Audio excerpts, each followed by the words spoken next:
Okay. Lots to talk about, so we're just going to cut to the chase. Psi, Agent X, the stuff's in the program, so let's get on with it. Surveillance. Why are we doing surveillance in this talk? 1983, if you said to someone surveillance, this is what they would think about. They wouldn't think about the global technical surveillance that's going on at the moment. Facebook. So, are you a target? It's entirely possible that you are. Some people that maybe in this room have been targeted. All these people have spoken at DEF CON or run DEF CON.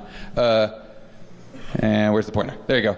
So the guy all the way on the right is actually Zach Franken, who ran DEF CON for 15 years. And you know, DEF CON might also be targeting you. This is Michelle Madigan. Some of you were there. This was basically a sting reporter who tried to sting DEF CON, so we stung them with our own undercover team. Yeah. So, yeah, real physical surveillance, really good times. In a hostile environment. Yeah.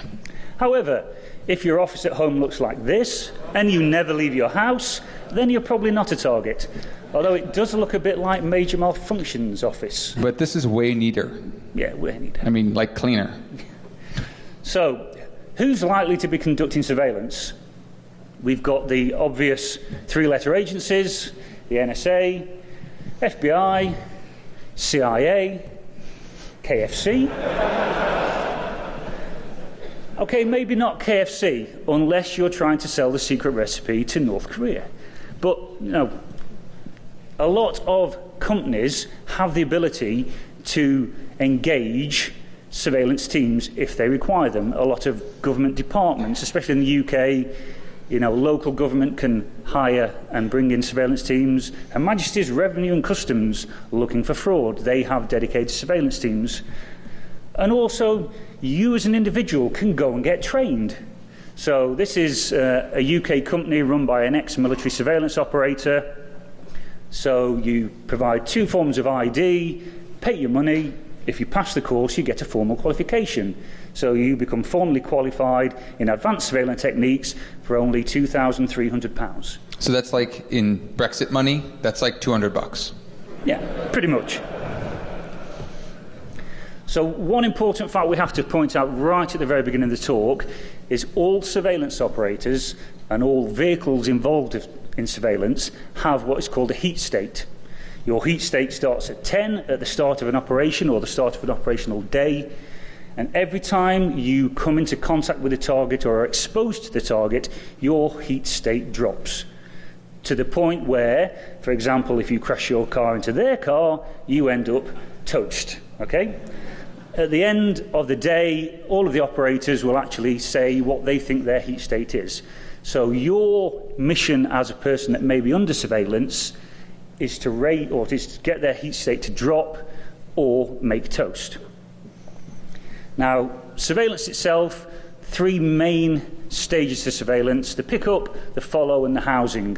The majority of the talk is going to be about the follow, because that's where most of the fun happens, but we will talk quickly about the pickup, because this is important. It is getting control of a target at the beginning of an operation or the beginning of an operational day. And they need to give a description of the target, where they are and where they're going. And this can be done in a number of ways.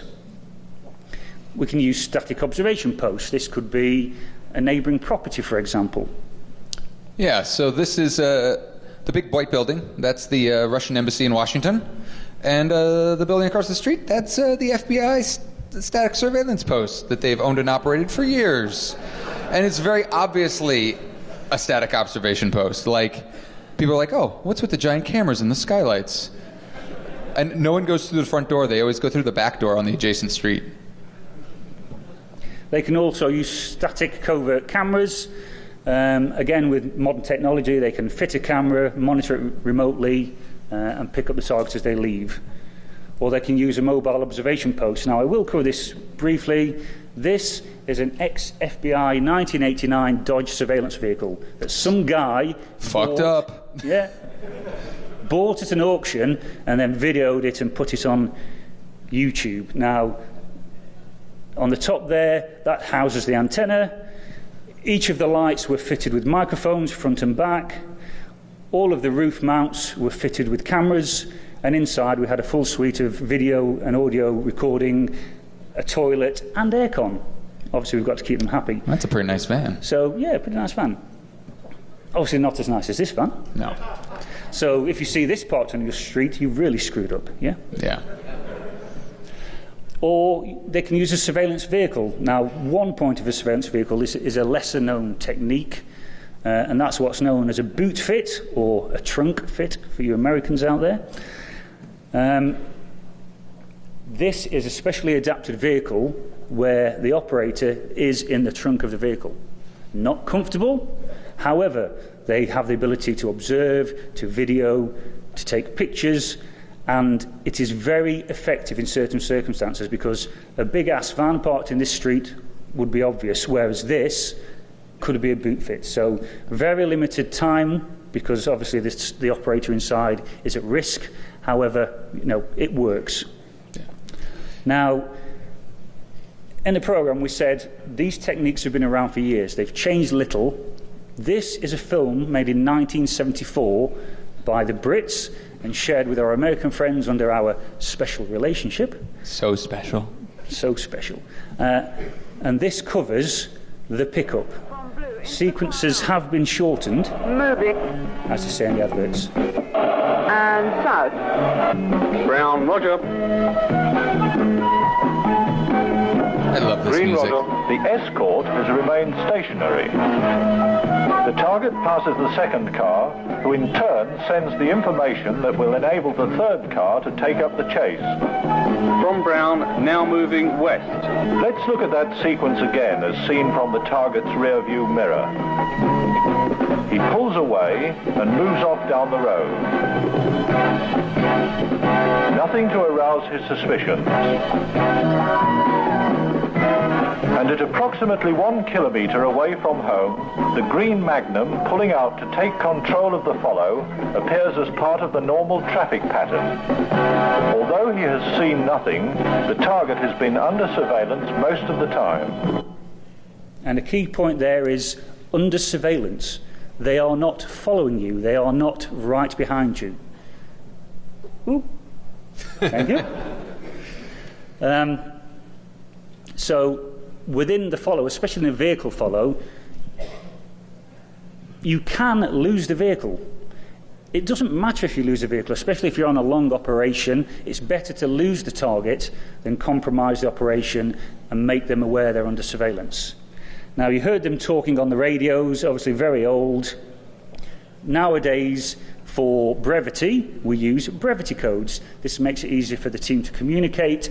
It also hides things like locations and directions of travel, as you'll see, because if they're not using encrypted communications, you can intercept this, and anyone listening might be aware of what's going on. So here we see, stand by, that's the target, out of his house, wearing a red baseball cap, blue top, grey trousers and black shoes. Target getting into his car, now moving off, turning left toward the junction of High Street and Water Lane. Now, anyone listening and picking that up on the radio knows exactly where that person is and what direction they're going. So we use brevity codes. 77, Alpha 1 from Charlie 1, blue on grey, black shoes, red cap. Complete Bravo 1, mobile 9-1, yellow 2. Sounds gobbledygook, but the team understands.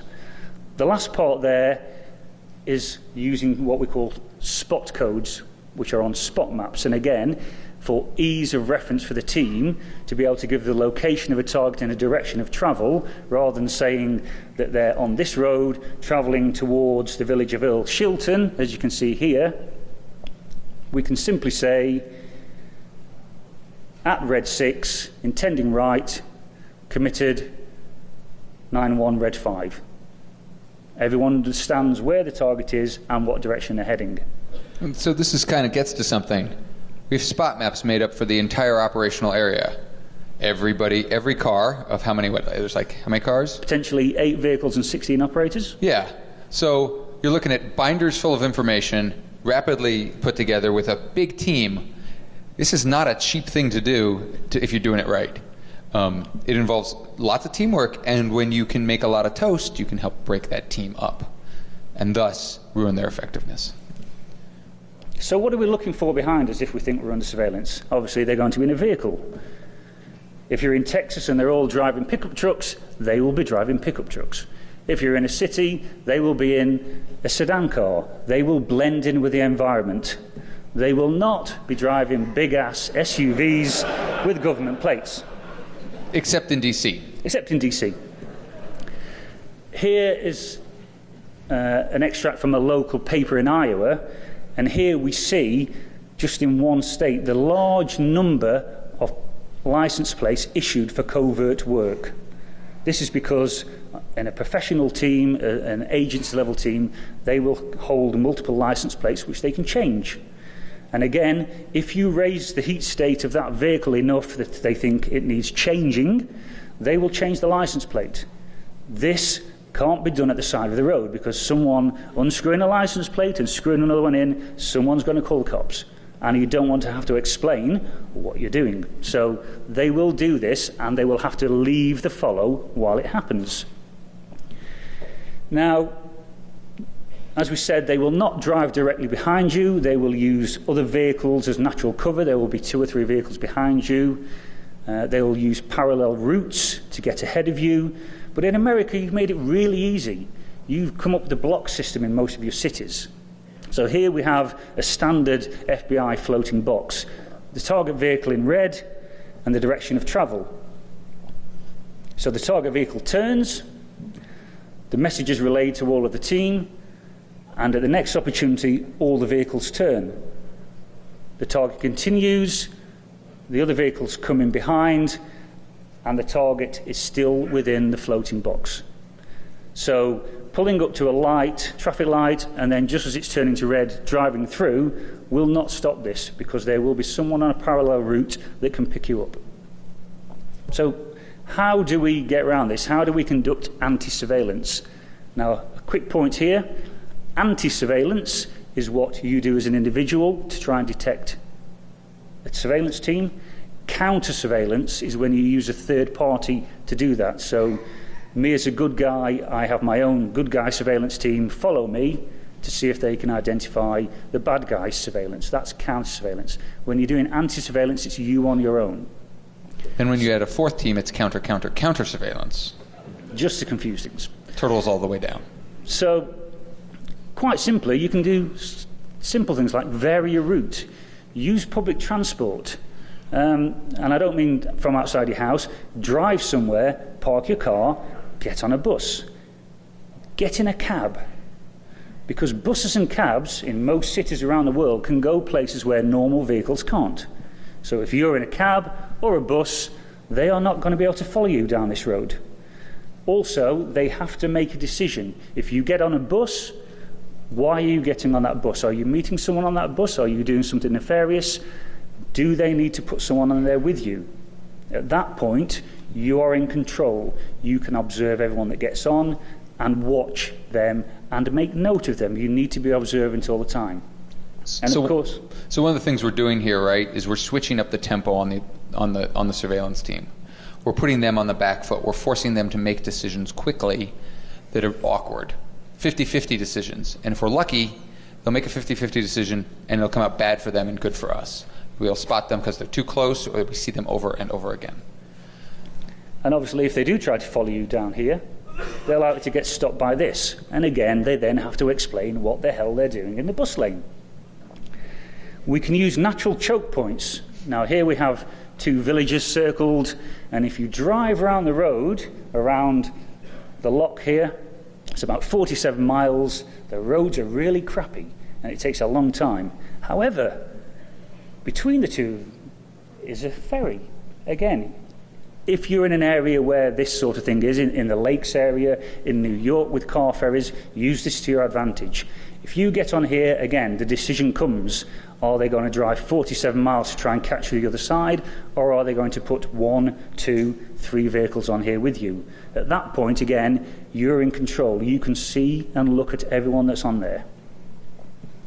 Another technique which surveillance operators are taught to recognise on a map before it happens is something called a long look. This is where you have a long straight road with no parallel roads, and when the target hits this road, they have a long look behind them so they could see lots of vehicles if they were in convoy, especially if it's not a very busy road.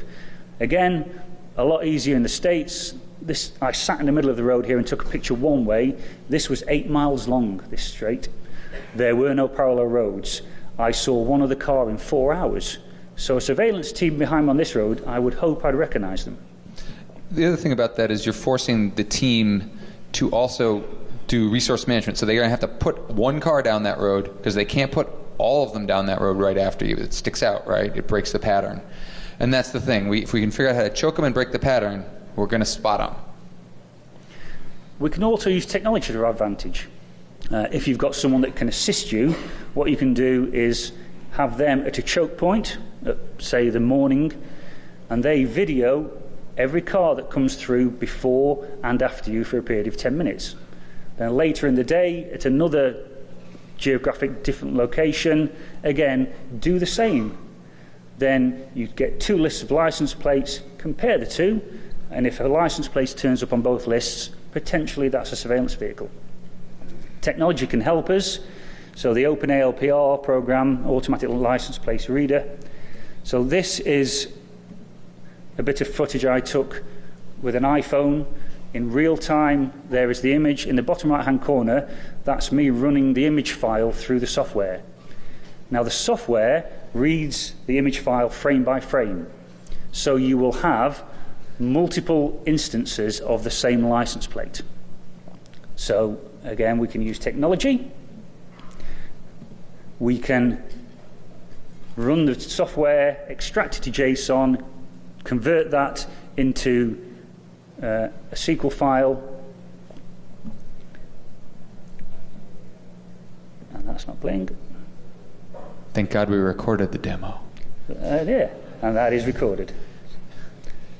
So the other thing, while this is running, there's other tools that do this. Amazon's facial recognition project. Recognition. If you can do it for cars, you can do it for faces, right?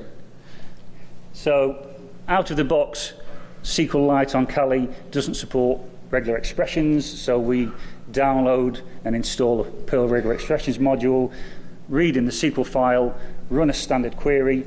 We're using a regex here for the standard UK current license plate, which is letter, letter, number, number, letter, letter, letter. And as you'll see in the first set of results, you get some license plates which are quite similar. That's due to misreads in the software where the image might be slightly blurred and it can't recognize it. So to get around this, you can just do a standard SQL count, and where you've got 2 similar license plates, the one with a higher count will be the real number. So we've now driven to where we're going to meet our contact, to pick up our data, and we're going to park. And again, parking is a choke point. You're in control. You choose where to park. They have to decide whether they're going to park in the same car park as you, because you may spot them. They may, especially if you go into a multi-storey car park, again, that's a choke point where you can observe. Now, there's a misconception which comes from law enforcement and the military that you must always, when you're doing this stuff, park your vehicle in reverse for a quick getaway. Surveillance operators are trained to blend in. The grey man. The grey man. So if everyone's nosy parked, as they are here, and you reverse park to someone that's surveillance aware, automatically your eye is drawn to that vehicle. Why is it parked differently? Again, we can see here, and to someone that is more observant than the rest of us, there's the one that's parked wrong. And how about that one? Anyone spot the one car that's parked in the opposite direction? It's right in the middle of the screen, dude. Right in the middle of the screen. So, yeah. Again, if you're in a cab, you can get the cab to stop wherever you want. Drop me here. And if there's no parking, what do? If it's in a restricted parking area and they abandon their vehicle, they could lose their vehicle. Explain that one to your boss. And so what we're doing is we're adjusting the tempo, right? You jump out of the cab at the unexpected, at the cross drive, which we've all done, I hope. I mean, this is Vegas. you basically force them to transition from a car tail to a foot tail, right? And they don't necessarily have assets that close and that quickly available. So it's gonna mess things up for them. It's gonna make them make bad decisions. Now, when you're returning to your car, again, gives you a chance to observe, to look in the cars as you walk past. We've said they're professionals, but they're also human, and humans do make mistakes. So if you see maps in there, you may see other paraphernalia, and this is a true story told to me by a friend. 2 surveillance instructors, not students, instructors, were visiting students on a covert observation post course, and they parked their vehicle and went on foot. Someone reported the vehicle as being suspicious, so the police turned up. The police looked in the vehicle, and sticking out from under the seat was a handset, not the sort of thing you see in a car in the UK. So they waited until they came back, and yes, explain to them what we're doing with our special card that says, please don't arrest us, we're doing surveillance training. We're cool, we're not criminals, we have a card, it's cool. Yeah, honest. And one of the clarification questions we were asked when we submitted the talk is, why old school vehicle surveillance? You can put a tracker on there. Well, yes, you can, but if they're a technical adversary, they can detect that. If they detect that, they know they're under surveillance. Also, yes, it's great, he's stopped at the mall, and I'm a mile away. So he's out of his car and in the mall, you get there, where is he? Right. The whole point of vehicle surveillance is to have enough people in contact with the target so that when he stops, you can deploy onto foot and continue the follow, purely and simply. The point of surveillance isn't to know where people go, it's to observe their behavior, right? What we're looking for is to see them doing the deed that made them interesting in the first place. So technical surveillance, metadata surveillance is great. Jimmy goes to Fry's every Tuesday and buys a hamburger. But frankly, that's not what we care about, right? We want to know who he shares his, hamburger with. So we're out of the car, we're walking along, they're out on foot. What do these people look like? Fucking badasses. They always look like this. Media has told us that they always are gigantic, badass white males. With short hair? Yeah, and big watches. So if you saw these 2 guys in the street, you'd think, oh my God, I'm under surveillance. Well, they've got earpieces that I can see. This guy has a wire from his radio sticking out of his shirt. This guy's got his push-to-talk button sticking out of his sleeve. And this guy has a holster, so he's armed. Unlikely to be surveillance. If these guys were following you, they are doing overt surveillance. They want you to know they're there. They're not there to see what you're doing. They're there so you can see them doing you. So these 3 people were part of a UK TV show. One is ex-GCHQ, one is ex-MI6, and one is an ex-MI5 surveillance operator. So who's who? Not the grey man, the grey person. They will use female operators because we're all fixated on short, big, tall, white man. You won't pay a second thought to this person sat on the bus next to you.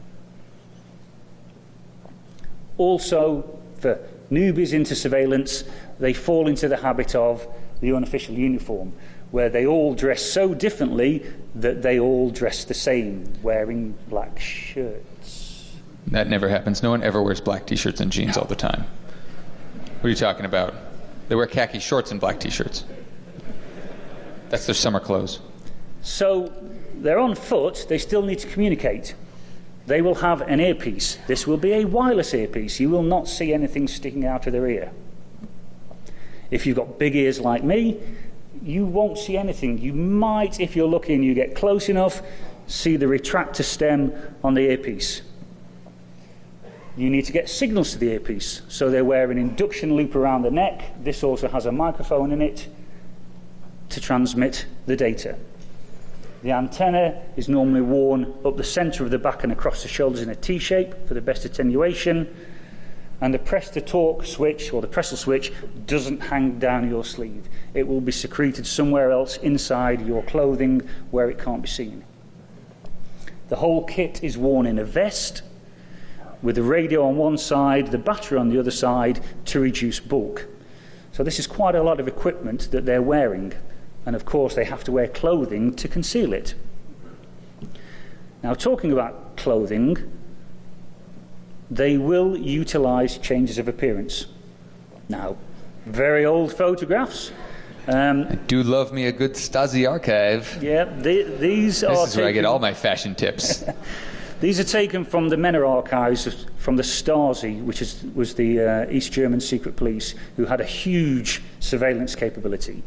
Now, even nowadays, an agency-level surveillance team will utilize wigs, plain glass glasses, false mustaches. You know, you think it's a joke.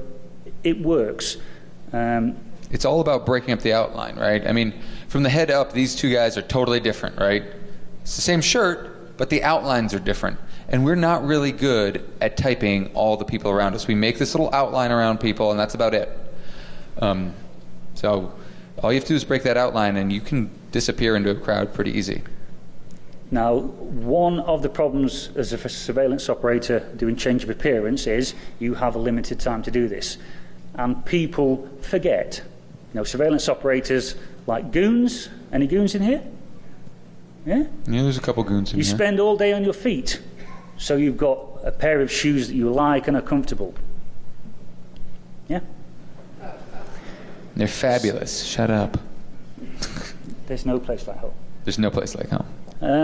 So they'll change everything else, but their shoes won't change. So remember, we said you're on public transport, you're being observant. This is what you're looking for, the small details that people don't change. How often do you really look at a man's shoes? Thanks, Shawshank. Watches, again, people like their watch, especially ex-military, nice, glow-in-the-dark watch. Things that they forget to change, and the next time you see someone that looks different with the same watch, make note. Jewellery.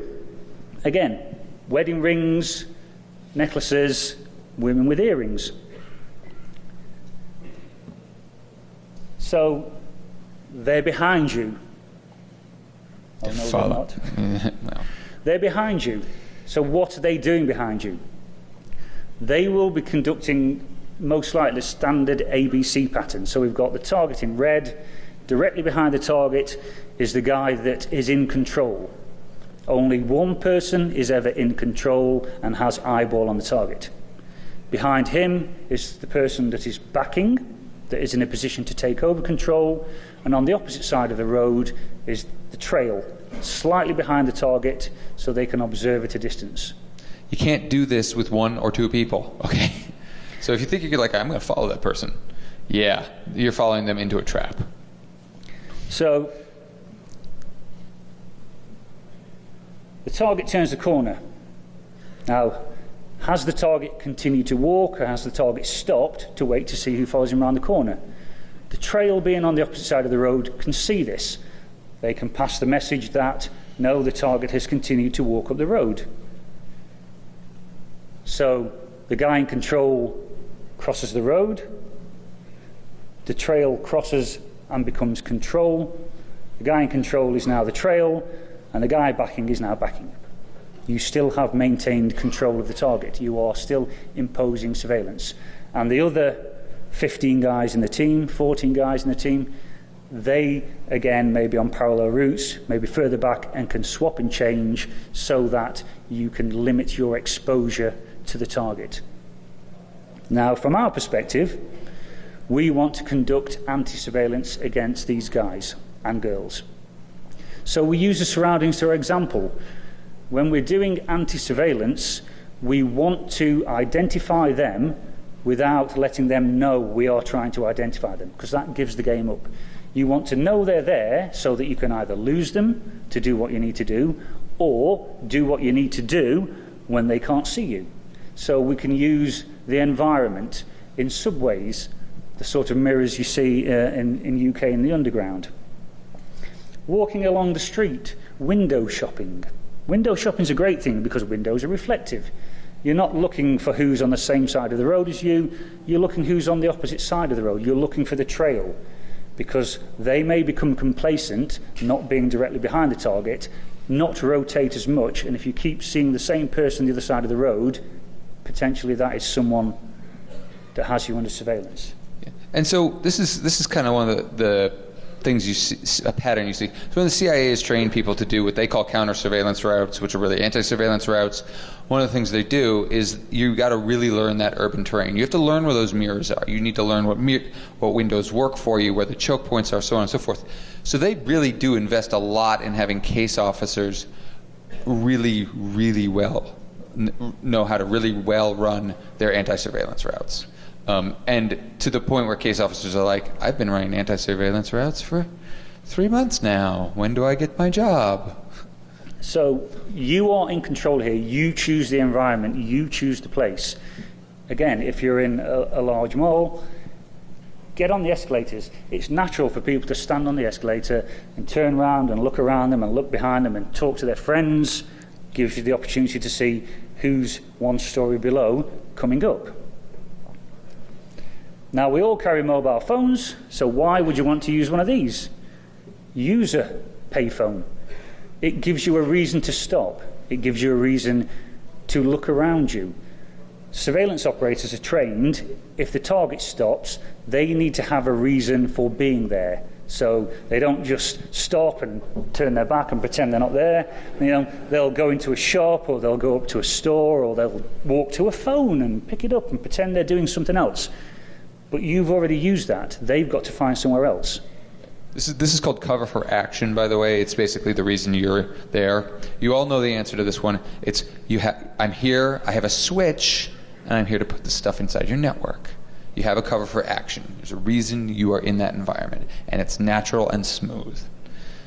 So break that.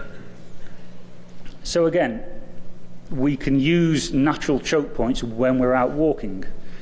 You know the area. You know this is a one-way street, and the only thing down the bottom of this street is a coffee shop that no one goes to. So anyone else walking down that street behind you is someone you're interested in. You could have areas where there is only one point to get from A to B that they have to transit through. Again, they would then have to take the long way around or push everyone through there, which gives you the opportunity to observe. Things that are less obvious. Most guys don't like to go in here unless they're with their wife or girlfriend. So if I go in here and another guy comes in, I'm interested in him. Oh, yeah. Oh, yeah. Well played, sir, well played. Indeed. But they have women in their teams, so they could put a woman in there, and that's not suspicious. Yep, but she's not following me in here. Yeah? Again, make them make decisions. Why are you going in here? It may be obvious, but it may not be. In the Cold War times, these were places where packages were placed for people to go in and retrieve and collect data, because people don't like to follow people into the men's room. So use it to your advantage. Again, if someone comes in there, it just gives you the opportunity to make a note of them and what they're wearing. Elevators. Firstly, would you get into an elevator with these two people? They seem so unhappy. They're going to have a fight. So strange. Again, they have to make that decision. Do they put someone in a small metal box with you, at which point they are this far away and you can have a really good look at them? Also, if you get in an elevator and no one gets in behind you, press 3 or 4 floors and get off at your floor. And no matter what you see in the films, they are not going to run up 15 stories worth of stairs to beat you to the top. It doesn't happen. It also gives you a chance to make toast. Engage with them. If there's someone in there that's a bit suspicious, you think might be a surveillance operator, you turn to them, and this is the key thing, in your best British accent, you say, "Excuse me, my good man, my watch appears to have stopped. Could you tell me the time, please?" But why a British accent? I mean, We have awesome accents, too. Have you ever noticed how in Hollywood movies all the villains are played by Brits? Maybe we just sound right. We're more focused. More precise. We're always one step ahead. And we're obsessed by power. We all drive Jaguars. Oh, yes. It's good to be bad. Oh. Enough said? Didn't know. Thank you. So, we move on to hostile environments. This isn't Afghanistan or downtown LA. Again, we're using the environment to our advantage. This is Agent X's favorite hostile environment. No one's surveilling me. Well, they are. Yeah. But I'm wanting them to. Remember, they're wearing all this kit. They have to wear enough clothing to cover this kit. They ain't getting in the pool with you. Or the Turkish spa, by the way, is also really good. We can always also use misdirection. Again, they are looking for you to have interactions with people. They are trying to identify who you are meeting. Use this to your advantage. So, when you meet someone in the street, shake hands with them. Or when I'm meeting my friend Trevor for a milkshake, I normally give him a big bro hug. Yeah. Or a full-on Jason Street awkward hug, or stand next to someone that's more of a target than you are. Yeah, that's a classic trick. This worked for me for years. Again, use the environment. Go into a cafe. You control the environment. You can choose where to sit. You can see everyone that comes in. Make a note of everyone that comes in. When you read a paper, when you finish, take that paper, fold it up, and put it on the side, and leave. Put it in an awkward kind of special spot. Yeah. So like between the planters, right? So it doesn't get tidied away. They now have a decision. Has that paper got something in of importance? Do they leave the whole team watching that cafe to see who comes and picks up that paper? So awkward. And here's a pro tip, by the way. If you've ever seen The Big Lebowski, you fucking Jackie Treehorn them too. So when they do find it, Or they split the team in half, and half watch the cafe, and half continue to follow you. You have won at that point, because now you have half the amount of people operating against you while you go and do your shit. We can also use their techniques. Remember from the start of the thing, we gave a description of what the target looks like. So the surveillance team have been following you for 6 hours, and all they're looking for is a red hat. Yeah? You can use change of appearance. Now, while I'm not saying carry wigs and mustaches and shit with you, just doesn't work if you're not a pro. It's really embarrassing when your face falls off. Yeah. Take a bag, take your coat off, take your hat off, and then you change your appearance. Maybe not your political persuasion, but just your appearance. Now you're saying this is old school, which is where we are. This shit doesn't happen anymore. This shit's happening on Tuesday everywhere. So here we have Richard and Cynthia Murphy. They're so wholesome looking. So wholesome. They love barbecues. They had 2 small children. They lived in a small town in upstate New York. The neighbors thought they were lovely. They like hot dogs. Come on. They were actually Vladimir and Lydia Guriev. They were deep cover Russian operatives that had been in the country since either the late 80s or the early 90s. Their children were born in the country. The Russians were playing the long game. They came on the radar of the FBI. They started an operation against these people. And as a result, they identified a total of 10 deep cover Russian operatives. Look at how unhappy all these people are. That's because they got caught. They were conducting surveillance against these people for nearly 10 years. Surveillance is a long game because you want them, you want their handlers, you want their handlers' bosses, you want everyone involved in that team. You also want their side. You want to know how they're operating, right? Because everyone in the surveillance game is playing by the same playbooks, right? So the way the the Russians surveil, or the way we surveil, is exactly the same, right? It's the same team makeups, it's the same stuff. Because it's really like a bicycle. It's got an optimal form. We're just going to run with it. There's not a lot of crazy change-ups that they run. Now, an interesting part of this operation was afterwards, after they'd deported them all, the FBI released video footage of surveillance they'd taken. Now, we start with this one. This is a very strange angle. This is a covert camera in a tree pointing directly down. This is someone picking up a package from a dead letterbox. Now, when you pick up a package from a dead letterbox, it's meant to be quick. Not rooting around in the shrubbery. Digging shit with a shovel attracts attention. Now, although they used technology here with the covert camera, it was the surveillance team that got them to that point, and I had identified where this was happening for them to then use technology to their advantage. And again, with a dead letterbox, don't use the same one, because when you go back, there'll be a camera. So, the second one, again, this is totally normal. This is a totally normal thing. We all do this. We all go for walks, and then we go and we hide under bridges and take something out of that, because that's normal. Unless you're playing Billy Goat Gruff with your kids. That's right, yeah. So, in the next couple bits of video, I want you to look at how sloppy they got. We all have seen these techniques. These are pros. Literally, their life is on the line, and they've been doing this for 10 years.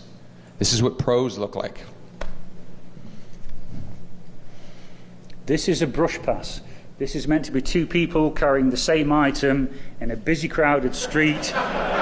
Because that's normal, right? Like, I mean, I just do that all the time. I find a tube in a tunnel in New York, and I'm just like, hey, man, here's my groceries. You got some groceries? That would be great. Oh, this guy.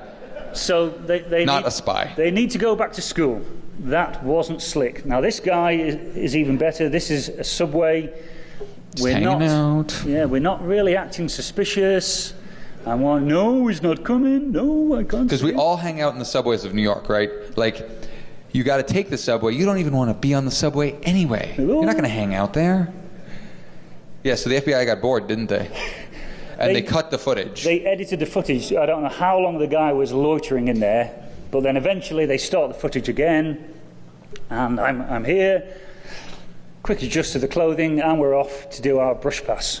Again, slick, in a busy... Yeah, no. And again, all these camera angles are taken from covert cameras. And remember, it's the FBI. They're inherently bureaucracy, right? So somebody had to like fill out paperwork to be like, hey, can we put a camera in a public place and surveil? And you know, you'd have to get some lawyers involved and so on and so forth.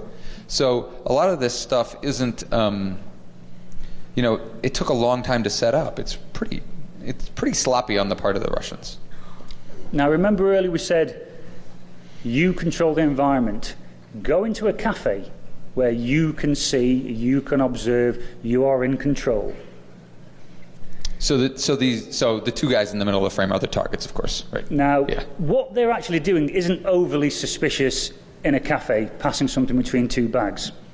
However, this footage is taken from a covert camera in a bag, placed on a table about 6 feet away, pointing directly at them. Huh.